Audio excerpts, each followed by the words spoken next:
A paz do Senhor, meus irmãos, sejam bem-vindos a mais uma aula da nossa querida Escola Bíblica Dominical.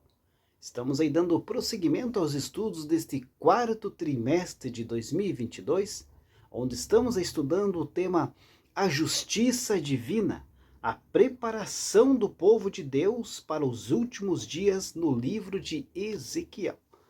E hoje vamos estudar a lição de número 8, né? Que tem por data 20 de novembro de 2022. E o título da lição que nós vamos estudar hoje é O Bom Pastor e os Pastores Infiéis. O texto áureo da nossa lição se encontra no Evangelho segundo João, capítulo 10, versículo 11, que diz assim: Eu sou o bom pastor dá a vida pelas ovelhas. E a verdade prática da lição destaca que as Escrituras revelam Deus como o pastor do seu povo, mas isso se aplica também aos líderes eclesiásticos. Deus dá bons pastores ao seu povo e também remove os maus. A leitura bíblica em classe, que serve como base para a lição que vamos estudar hoje, queridos, se encontra no livro do profeta Ezequiel, no capítulo 34, do versículo 1 ao versículo 12. Então, se você não tem uma lição em mãos e quer acompanhar esse estudo, faça a leitura desse texto sagrado, Ezequiel, capítulo 34, do versículo 1 ao versículo 12. Então, portanto, queridos, o tema, a base da lição que vamos estudar hoje é o capítulo 34 do livro do profeta Ezequiel, né? E nesse capítulo 34, queridos, o Senhor Deus ali mostra o seu amor com o seu grande rebanho, né? E promete então apacentá-los e livrá-los dos pastores infiéis, né? Há muitos pastores que só se interessam pelo que as ovelhas podem lhe oferecer, né? Só a gordura, a lã, as ovelhas mais saudáveis, né? Não há ali, queridos, um cuidado sincero. Eles não se importam, na verdade, com a vida das suas ovelhas.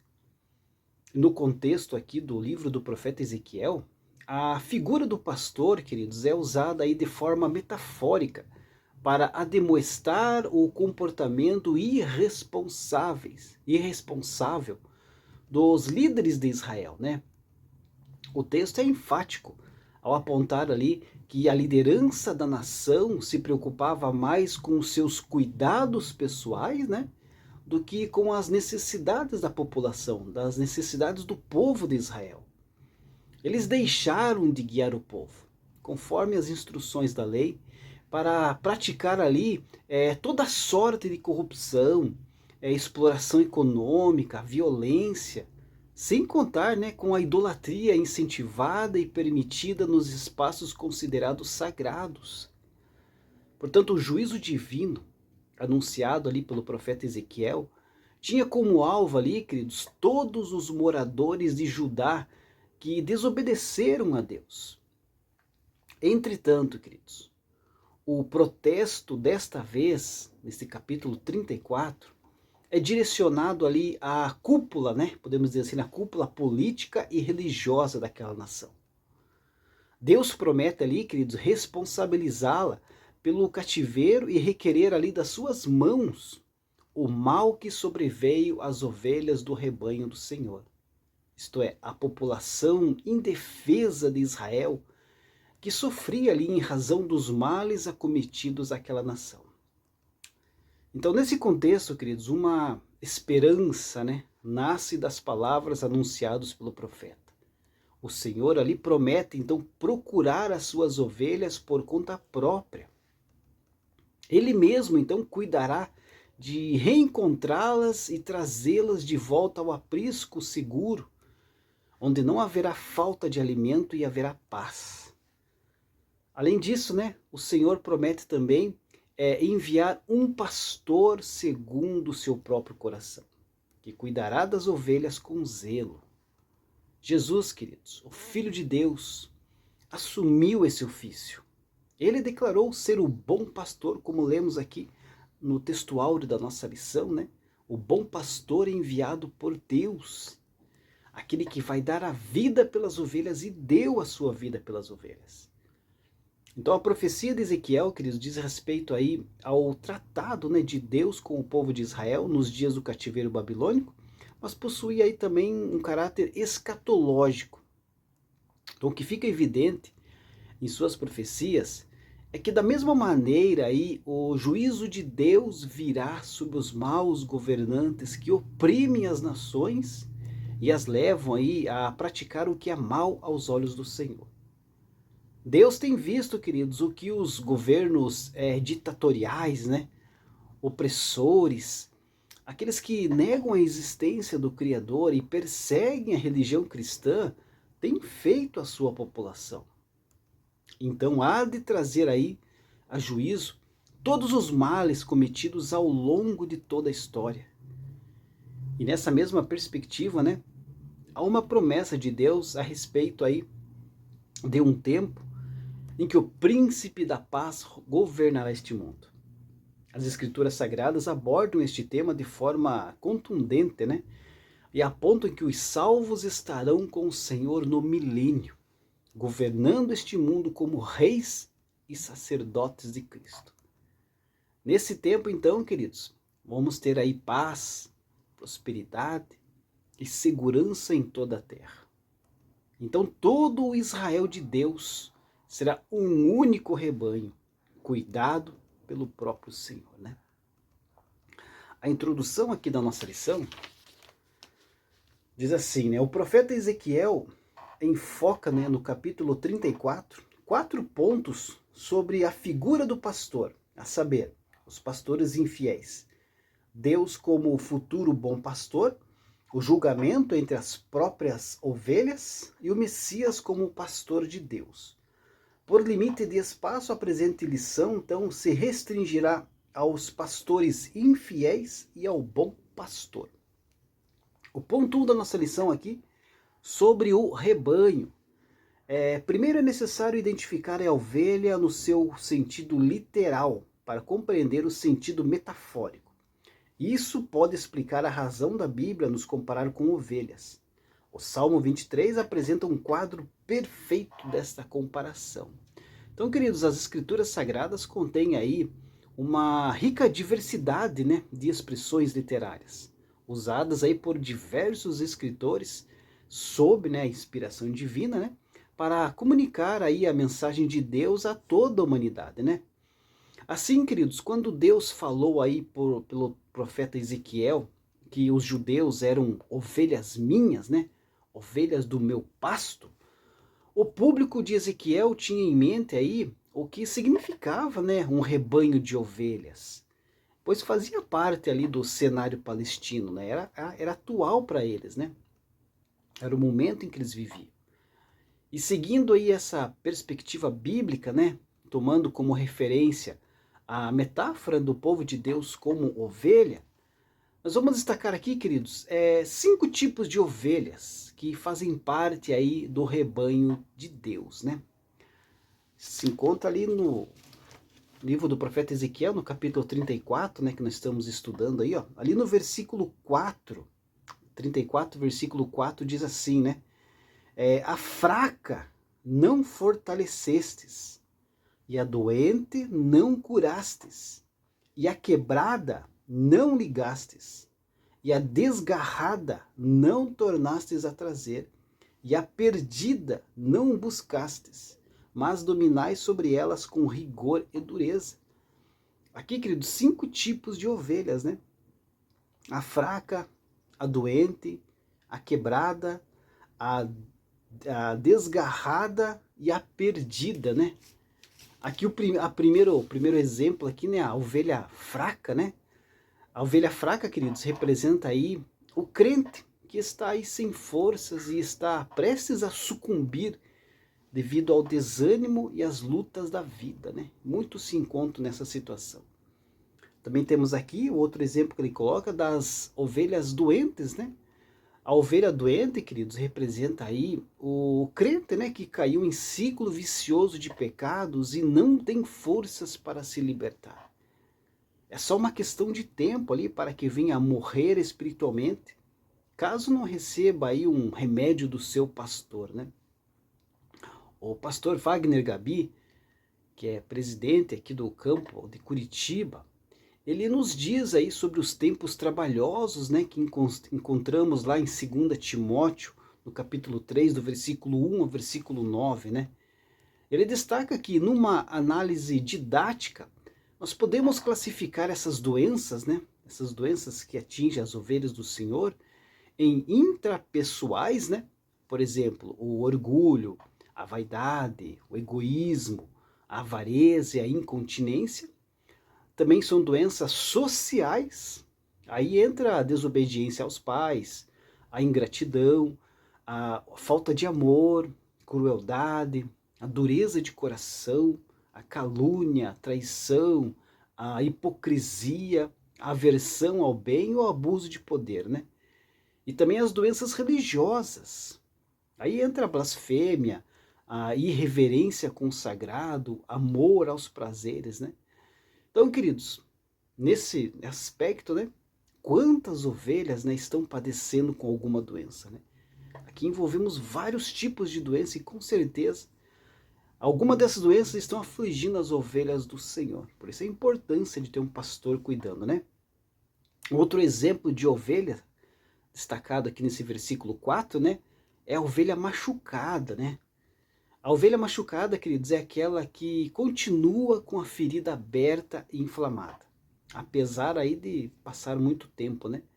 Então esse tipo de problema, queridos, tem se multiplicado em nossos dias. Muitas ovelhas machucadas dentro da casa do Senhor. Algumas vão embora, né? Deixam de lado seguir o Senhor porque estão machucadas. Então é preciso um pastor cuidar dessas ovelhas machucadas, né? Também temos aqui nesse exemplo aqui do versículo 4, a ovelha desviada, né? A ovelha desviada que representa aqui os crentes que abandonaram o aprisco, né? E rejeitaram os cuidados do pastor. E muitos crentes, cara, muitos crentes mesmo, têm trocado aí a fé e a doutrina pelo chiqueiro de Satanás. Infelizmente, né? Também temos a ovelha gorda, exatamente. A ovelha gorda, segundo aí o texto de Ezequiel, representa aí os crentes orgulhosos e interesseiros, que estão aí no meio do rebanho de Deus, oprimindo e perseguindo as demais ovelhas, né? Aqui no versículo 16 desse mesmo capítulo 34, diz assim, né? O profeta Ezequiel: a perdida buscarei e a desgarrada tornarei a trazer, e a quebrada ligarei, e a enferma fortalecerei. Mas a gorda e a forte destruirei, apacentá-las-ei com juízo. E quanto a vós, ó ovelhas minhas, assim diz o Senhor Jeová, eis que eu julgarei entre gado pequeno e gado pequeno, entre carneiros e bodes. Acaso não vos basta pastar o bom pasto, senão que pisais o resto de vossos pastos a vossos pés? E beber as profundas águas, senão que enlameais o resto com os vossos pés? E quanto às minhas ovelhas, elas pastam o que foi pisado com os vossos pés, e bebem o que tem sido turvado com os vossos pés. Por isso o Senhor Jeová assim lhes diz: eis que eu mesmo, julgarei entre o gado gordo e o gado magro. Visto como, com o lado e com o ombro, dais empurrões, e com as vossas pontas encorneais todas as fracas, até que as espalhais para fora. Eu livrarei as minhas ovelhas, para que não sirvam mais de rapina, e julgarei entre gado miúdo e gado miúdo. Queridos, o bom pastor age com misericórdia e compaixão. O bom pastor busca a restauração da ovelha doente, da ovelha fraca, da ovelha machucada, da ovelha desviada. O bom pastor age com justiça, queridos. Ele pune e castiga aquela ovelha desobediente e orgulhosa. Este, queridos, é o papel do bom pastor que cuida das ovelhas, que cuida do rebanho do Senhor. Ponto 2 aqui da lição, sobre os pastores infiéis. O profeta Ezequiel compara os líderes de Israel a pastores. Pode-se dizer que o tema da presente lição é provavelmente o mais familiar do livro de Ezequiel por causa da linguagem pastoril, né? Queridos, Champlin, ele vai aí um pouco mais longe, né, nessa definição aí de pastores no Antigo Testamento. Ele cita que, além de governantes, né, reis e príncipes, fazem parte aí dessa classe qualquer pessoa que exerce algum tipo de cargo de gestão de pessoas, né, como sacerdotes, profetas, anciãos, né. Então notem, queridos, que considerássemos aí essa classificação de pastor somente para o rei, seria aí praticamente impossível para ele exercer as funções de pastoreio da forma como a Bíblia exige. Teria que haver aí outras pessoas, né, que atuassem também nessa parte de cuidar do povo. E Deus acusa, queridos, os maus pastores principalmente, né, de dois atos terríveis, né? E vemos aqui no nosso texto bíblico da lição, né? A primeira acusação sobre esses maus pastores, né, é porque eles visavam aí, queridos, apenas benefícios pessoais. Está aqui no versículo 2 desse capítulo 34 de Ezequiel, né? Diz assim: Filho do homem, profetiza contra os pastores de Israel. Profetiza e dize aos pastores: assim diz o Senhor Jeová: ai dos pastores de Israel que apacentam a si mesmos. Não apacentarão os pastores as ovelhas? Então, queridos, eles não pensavam no bem-estar das ovelhas e nem se preocupavam se estavam sendo fiéis a Deus, né? Esses maus obreiros, né? Eles amavam aí os banquetes, o dinheiro e principalmente a si mesmo. Essa questão aí do apacentar a si mesmo, queridos, aponta aí para a prática, né, desses líderes em buscar tirar proveito da sua posição de liderança, aproveitando aí todas as oportunidades para receber algum benefício para si próprio, ao invés ali de buscar o bem-estar dos seus liderados em primeiro lugar, né? Mas uma segunda acusação aqui também que encontramos nesse capítulo 34, né? Que esses pastores, esses maus pastores, eles agiam sem amor. Está aqui no versículo 4, né?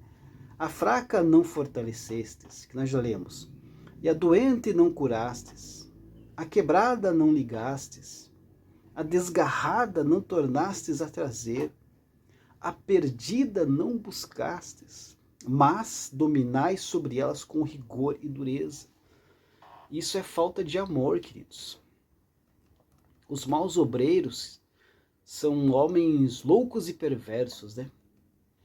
Eles não param para pensar que o apacentarem o rebanho, queridos, ao apacentarem aí um rebanho, Deus está aí avaliando o trabalho deles. O próprio Deus os julgará.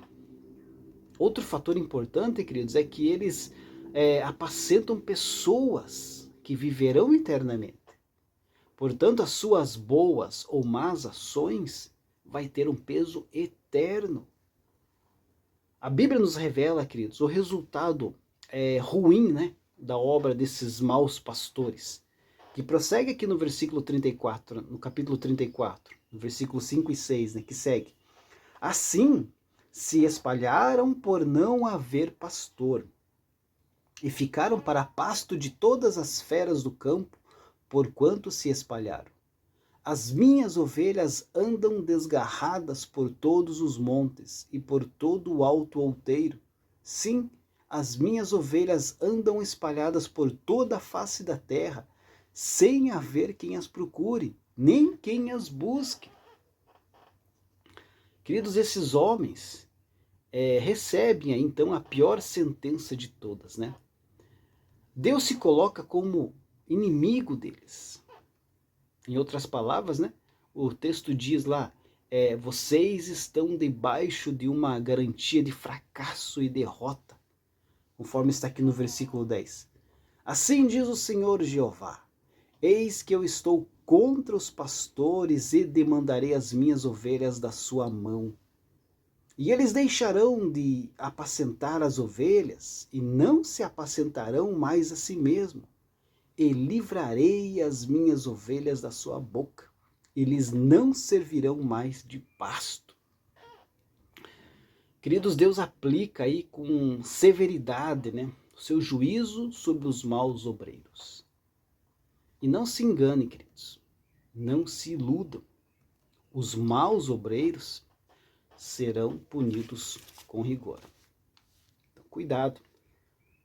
Se você está aí trabalhando na obra do Senhor, se você é um obreiro da casa do Senhor e não está cuidando do seu trabalho com zelo, com amor, com dedicação, queridos, repense, pare, medite, porque o seu trabalho vai ser julgado por Deus.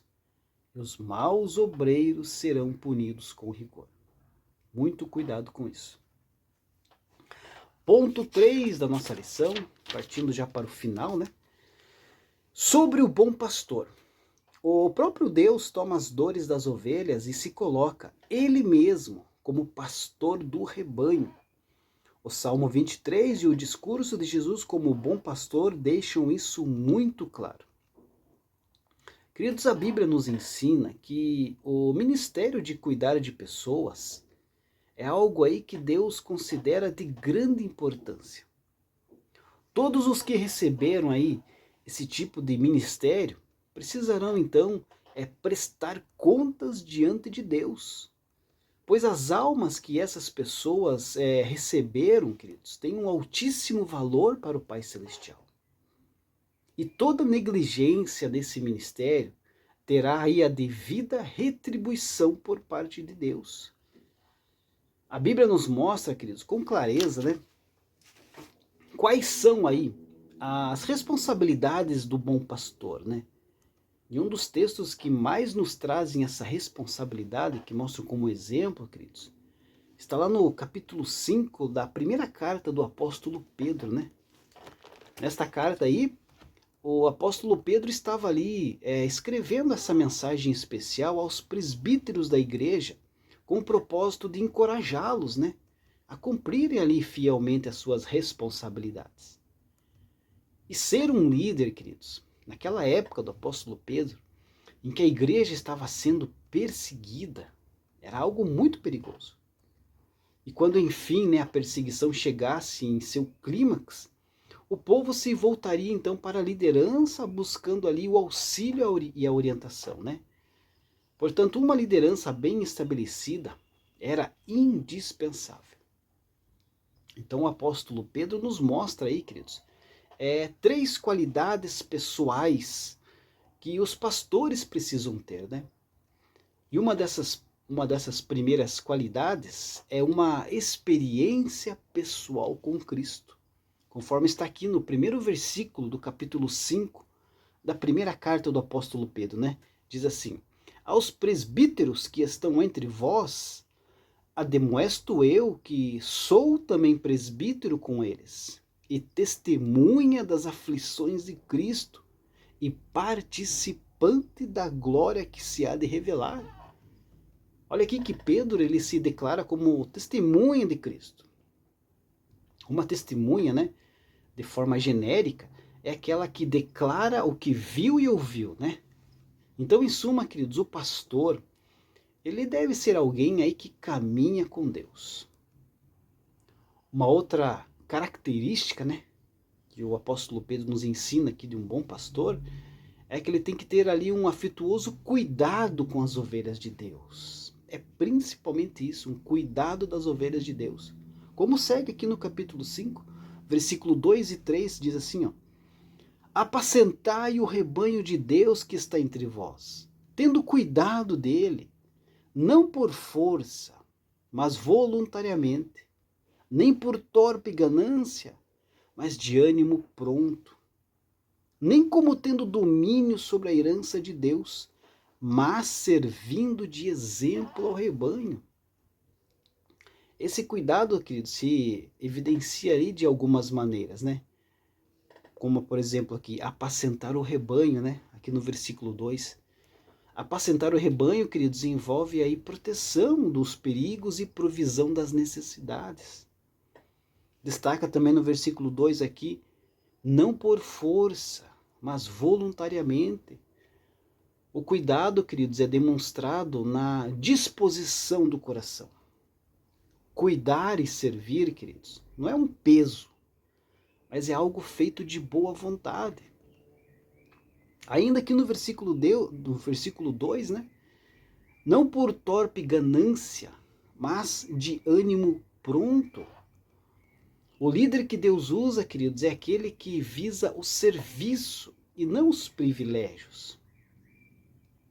Na sequência aqui do versículo 3, destaca também, servindo de exemplo ao rebanho. O líder, queridos, exerce aí autoridade pela força do exemplo, e não apenas pela força do cargo.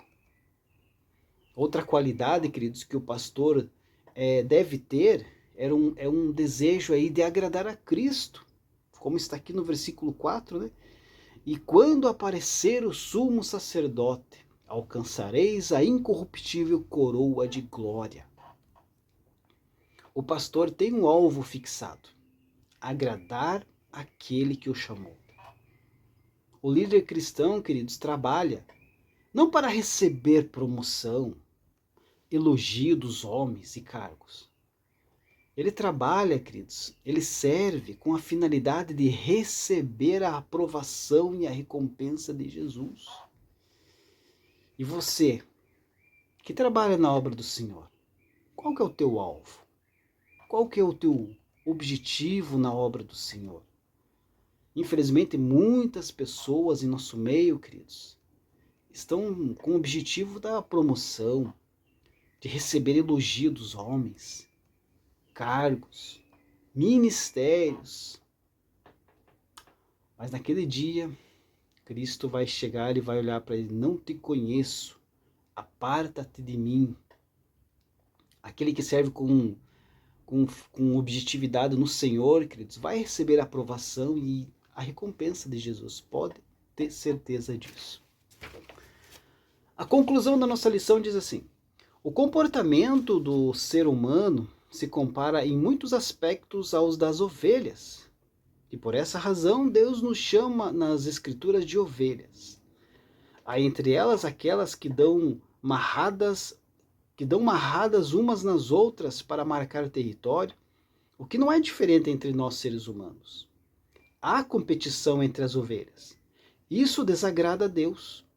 O nosso relacionamento entre os irmãos deve ser de maneira que glorifique a Deus. Queridos, para finalizar, como é bom, né, ser ovelha no aprisco do bom pastor. E que o Senhor nos livre dos maus obreiros, né? E levante aí cada vez mais homens segundo o seu coração, para pastorear o seu rebanho, que é a igreja do Senhor. Deus abençoe a sua vida e até a próxima lição, se Deus assim permitir.